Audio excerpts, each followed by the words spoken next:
In this video, I'll be showing you how to buy USDT on Coinbase.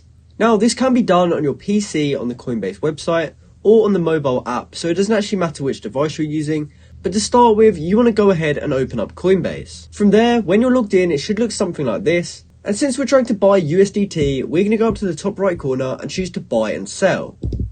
Now from here, we actually have two ways in which we can get USDT.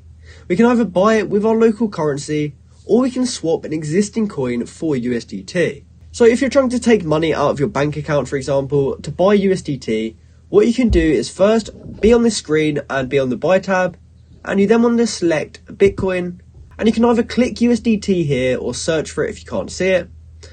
And when you've got that selected, as you can see, we can now choose how much we want to buy. So if we wanted to buy £100 worth, for example, we could type that in there.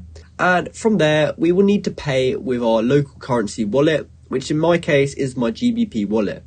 So if I needed to top this up, I can simply choose to top it up.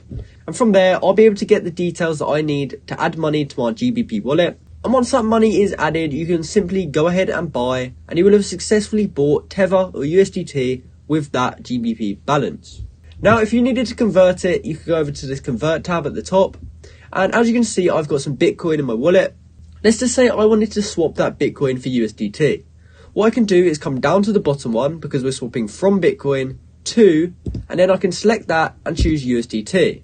From there, I can choose to convert it all, and that will mean that I swap my Bitcoin for USDT, and I will receive $1.35 of USDT. And you can simply click convert now to confirm that transaction.